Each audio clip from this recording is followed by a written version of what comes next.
Tiga Menteri Kabinet Merah Putih bergabung dengan Partai Amanat Nasional. Ketua Umum Partai Amanat Nasional Zulkifli Hasan. Sementara itu Ketua DPW PAN NTT Ahmad Johan menegaskan, Yang paling penting Partai Amanat Nasional jadi 4 besar. Tapi lebih penting lagi adalah pemberdayaan, keberpihakan kepada rakyat Indonesia. Saudara, daerah Partai Amanat Nasional Pusat. PAN ini berdiri pada 23 Agustus tahun 1998 dan tokoh pendirinya yaitu Profesor Dr. Amin Rais. Latar belakang pembentukan partai ini lahir dari ruang gerakan reformasi yang dipelopori oleh Mara. Setelah Orde Baru jatuh, Mara merasa perlu meneruskan agenda reformasi melalui kekuatan politik, yaitu dengan membentuk partai baru. Perjalanan partai ini pada awal masa tahun 1998 dan 1999, PAN berhasil menjadi salah satu partai Islam modern yang memperoleh kursi signifikan di DPR, sekaligus menegaskan keberadaannya di arena politik nasional.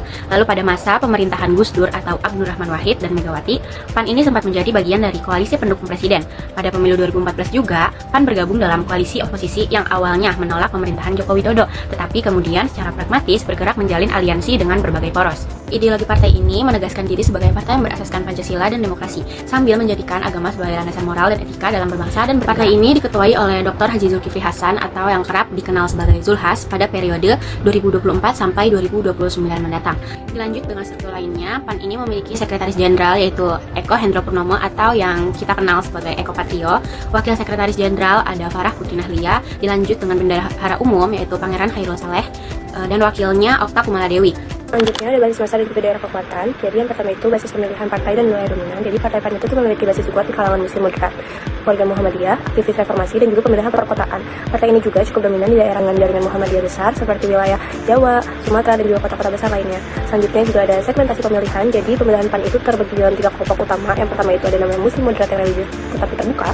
Selanjutnya ada pemilihan perkotaan dan juga kelas menengah yang dipilih berdasarkan visi, figuran dan juga program. Selanjutnya ada jaringan Muhammadiyah, basis sosial PAN relatif stabil tetapi tetap bersaing ketat sama yang namanya PKB, PKS dan juga partai besar lainnya. PAN memiliki tokoh agama moderat, kader otonom Muhammadiyah, aktivis reformasi dan lalu strategi PAN di tahun 2024 memperluas basis dengan menyarankan generasi muda lewat media sosial dan citra partai PAN yang lebih segar. Selanjutnya perolehan suara dan kursi pemilu.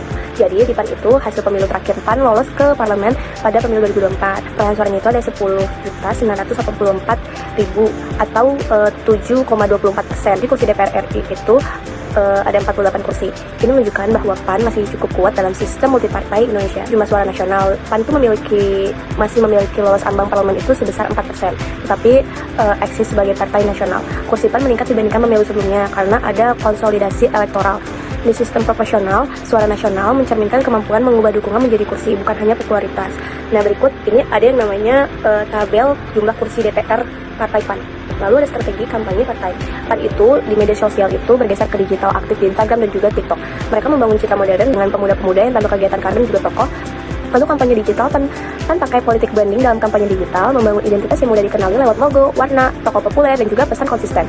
Lalu politik identitas, PAN menggunakan politik identitas secara moderat Islam tetapi penting. Jadi PAN itu fleksibel dan juga sering bergabung dengan koalisi besar untuk memperluas penggunaan pengaruh dan juga akses kekuasaan. Koalisi ini tuh memperkuat peluang PAN untuk menempatkan kader di posisi strategis di legislatif dan eksekutif, komunitas digital, dan memanfaatkan tokoh populer.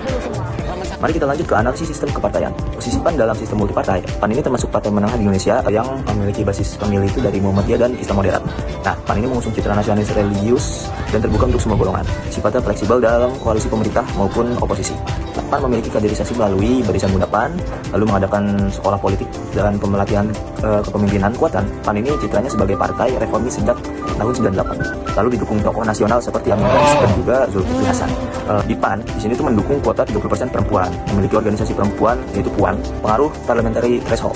Parliamentary threshold penting bagi PAN sebagai partai menengah. Partai ini memperoleh 6,84% suara pada pemilu 2019 dan lolos ambang batas 4% yang mendorong PAN memperkuat kampanye, koalisi, dan basis pemilih. Kritik dan tantangan PAN. Perbedaan pandangan elit partai sini sering memicu konflik, contohnya persaingan kubu Amin Rais dan Zulkifli Hasan terkait arah politik PAN. Lalu ada korupsi kader, berdampak kader PAN terlibat kasus korupsi di tingkat daerah dan juga nasional.